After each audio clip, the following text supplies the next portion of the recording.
Bonjour Brigitte Bonjour Laurent. Fanny. On commémore en ce moment, hier notamment les attentats de janvier 2015 bien sûr. Les médecins sont encore confrontés à cette question, à savoir comment prendre en charge finalement le stress post-traumatique des survivants. Et ils sont à l'origine d'une initiative assez intéressante, la plongée.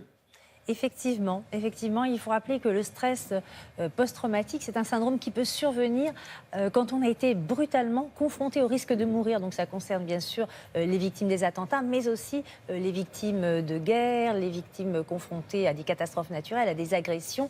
Et ce syndrome, il est très particulier parce que quand il s'installe dans le temps, les personnes vont souffrir d'une sorte de trouble anxieux généralisé avec de l'irritabilité, des insomnies, des cauchemars à répétition.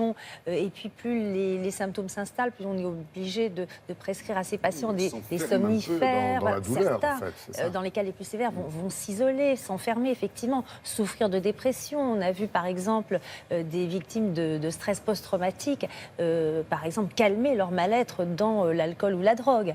Donc voilà, donc c'est important de prendre ce syndrome de stress post-traumatique en charge, bien sûr par l'accompagnement, par les psychothérapies, mais on cherche évidemment d'autres moyens. Et vous l'avez dit, une initiative très intéressante a été réalisée par des médecins, par des instructeurs de plongée et des chercheurs qui ont effectivement pris 36 victimes des attentats du Bataclan en novembre et les ont emmenées en Guadeloupe. Ils les ont séparées en deux groupes. Un groupe participait à des activités sportives et l'autre à des séances, 10 séances de plongée sous-marine avec pas simplement de la plongée sous-marine, mais plongée sous-marine avec des techniques sous-marines de relaxation et de méditation. Et vous allez le voir, les premiers résultats sont très encourageants.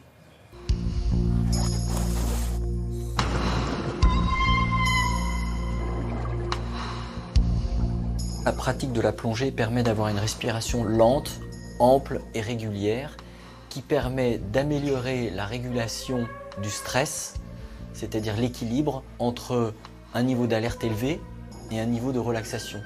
Dans le stress post-traumatique, cet équilibre fonctionne mal et le fait d'avoir cette respiration permet de l'améliorer. Ça, c'est la première chose. La seconde, c'est que le fait d'évoluer dans l'eau, d'être entouré de l'eau et en plus de faire des exercices, s'apparente à la méditation pleine conscience. Elle permet au plongeur d'être dans l'instant présent, conscient de son corps, conscient de son environnement, de faire des exercices de respiration et de faire même des exercices de contemplation.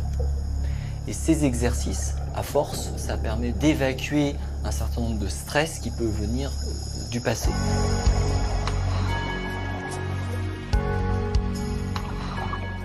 Pour moi, la plongée, c'était vraiment une découverte. J'ai vraiment pris conscience que, voilà, tu es avec toi maintenant, tu vis le moment présent. On faisait les exercices justement de la pleine conscience, de ne pas juste regarder, mais d'observer.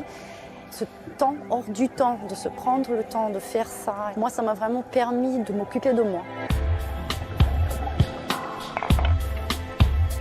Comment vous sentez-vous aujourd'hui ? Je dors beaucoup mieux qu'avant, donc j'ai le sommeil beaucoup moins fragmenté. J'ai pas fait de cauchemar depuis le retour. J'ai remarqué aussi que je respire de temps en temps un peu différemment, pareil que pendant les exercices. Au retour de ces 10 jours de plongée, nous n'avons donc pas encore les résultats définitifs de l'étude.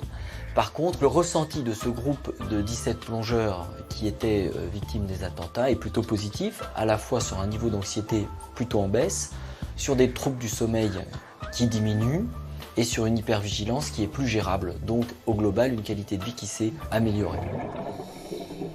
Les souvenirs du Bataclan ne sont pas effacés, ils ne vont jamais être totalement effacés, mais la plongée, c'est comme un petit pansement pour l'instant.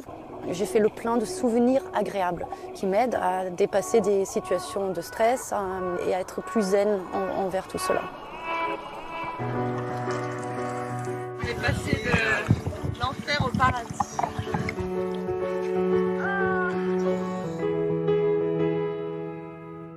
Oui, on comprend très bien, Brigitte Fanny, que ça puisse marcher, fonctionner, améliorer le moral Bien sûr. Alors pour l'instant, on a compris, c'est un premier ressenti qu'on a de ces patients-là. Il faut maintenant un bilan au bout de 6 mois pour savoir si toutes ces améliorations se poursuivent dans le temps. Donc si le traitement est efficace sur la durée. Et si les résultats sont confirmés, et on pourra éventuellement proposer cette plongée méditative en quelque sorte à des personnes qui sont confrontées souvent à des situations de stress, par exemple comme des militaires, des pompiers, puis d'autres professions. Merci beaucoup.